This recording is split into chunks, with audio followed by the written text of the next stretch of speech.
President Obama. Thank you so much for having me. Thanks a lot for doing this. It's cool. I don't really feel like I'm having you. This is your house. Well, it's the people's house. This is, I'm actually leasing, and my lease runs out in 2 years. Oh my. Yeah, hope to get my security deposit back.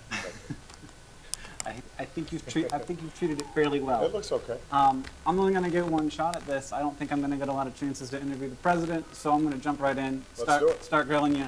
I watched the State of the Union. A lot of really interesting ideas there. I'm not the only person who said this. A little worried that none of them are at all politically feasible. Am I wrong? Well, first of all, there's some areas where I think we can get some Republican cooperation on infrastructure, for example. Historically, that hasn't been a partisan issue. Roads, bridges, now that we're in the 21st century, broadband lines into communities that don't have good access, making sure we've got first-class power grids so that we're not leaking a lot of energy and we can produce more energy without causing more carbon pollution. So there's some areas where I think right away we can get some cooperation. There's some areas where it's important for us to frame the debate and get the American people behind us, because even if something doesn't happen immediately here in Washington, it starts having an impact around the country. A great example, that's the minimum wage. I called for a rise in the minimum wage last year, and Congress still hasn't passed it yet, but in the meantime, you've got 17 states, you've got cities and others that are raising the minimum wage, and so it creates movements that ultimately change things in Washington as well. So you used the phrase middle-class economics in the speech, which I think is an idea that we needed a phrase for. Right. But when I first told people I was going to be able to come talk to you, a lot of them expressed that they felt like the government was never going to have their interests at heart because the government existed to protect the interests of corporations and business. And the thing that they use as like the prime example of this is taking former leaders of industry and putting them in positions where they're regulating the industries they used to be in charge of. Right. Is that a legitimate concern, and do you understand where those people are coming Yeah, from? look, I understand people's skepticism and cynicism. On the other hand, think about a bunch of stuff that government does do. I mean, since I've been in office, we've been able to take away money that was being siphoned off by banks in the student loan program, and billions of dollars are now suddenly going directly to students to make it easier for them to finance their student loans. Simple stuff that we often take for granted, like Social Security or Medicare for, in the case of many of your viewers, their grandparents. Mm-hmm. That's a government program that helps a lot of people. And so, what is true is that too often lobbyists and special interests are able to block efforts to make the system fair and to make it work better. But our history shows that when people get involved, when they get engaged, when they vote, that in fact, change happens. It doesn't always happen 100%, it doesn't always happen immediately, but it happens. So we're going to jump around a lot here. Sure. Because I have a lot of topics. I understand. I don't have a lot of. It's okay. Crazy that I have to do this. I'm going to keep my answers as short as possible. I appreciate you All doing right, that. I'll try to zip through it. So I feel like whenever a new weapons technology is developed, we spend 5 or 10 years sort of coming to understand the full implications of that new technology. And sometimes we look back at those initial years of its use as like we maybe misused or overused that technology. Are you at all worried that your administration is going to be seen as a time when drone strikes were a technology like we see as over or misused? Well, basically drone technology came into its own right when I first came into office. We have tried to put a series of constraints on how it's used. But understand that our goal has always been, how do we target very specific terrorists who are proven to be trying to kill us, or more frequently kill innocent Muslims in their home countries? And how do we do that with as little damage to the surrounding communities and innocent people as possible?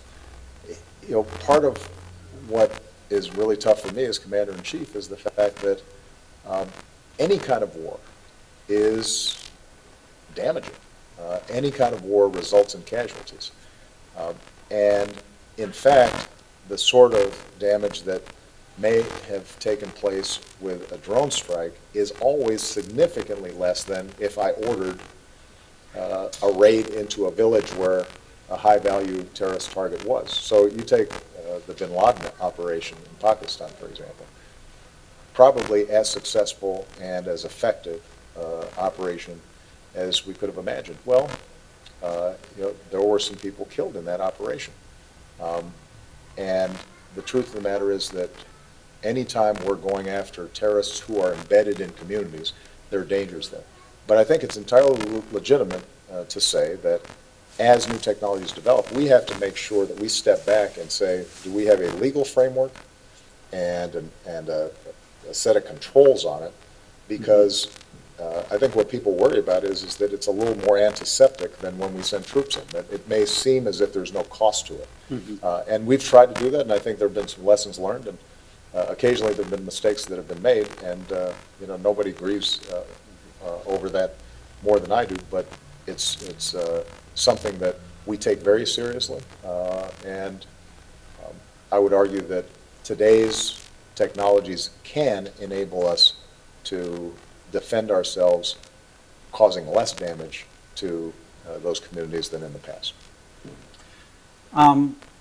Sort of along those lines, there's a lot of bad things happening in the world, but I feel like none more so than the kind of generations-long oppression and even genocide that's been happening in North Korea.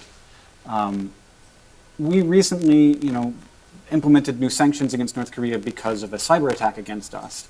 And that was obviously a problematic cyber attack, but no one was physically hurt. Right.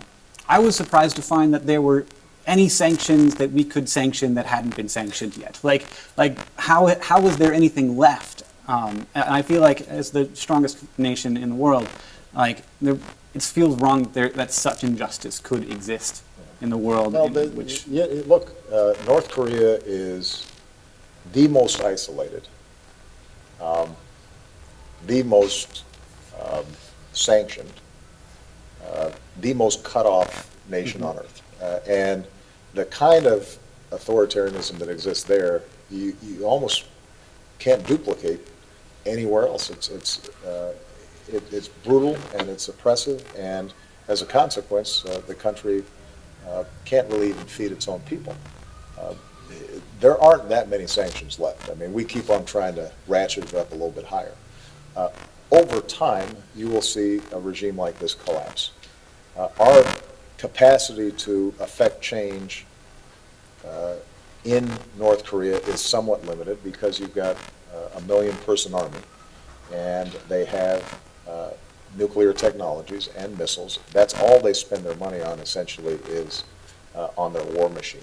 And we've got an ally of ours, South Korea, right next door, that if there were a war, would be severely affected. So the answer is not going to be a military solution. We will keep on ratcheting the pressure, but part of what's happening is the environment that we're speaking in today, the internet, over time is going to be penetrating that country, and it is very hard to sustain that kind of brutal authoritarian regime in this modern world. Information ends up seeping in over time and bringing about change, and that's something that we are constantly looking for ways to accelerate. Sometimes people think I do, but I don't smoke pot. And it's not for me. I think that it's bad for my brain. I'm not into it, but people think I do smoke pot because I'm in favor of legalizing marijuana. And we're in a really weird place with marijuana right now. It's illegal in some places, but it's illegal everywhere, but in some places it's kind of okay. But if the state thinks it's not okay, then let's throw those people in jail. I feel like it leads to excessive incarceration, especially among minorities. And in places where it's been legalized, everything's doing okay. Yeah.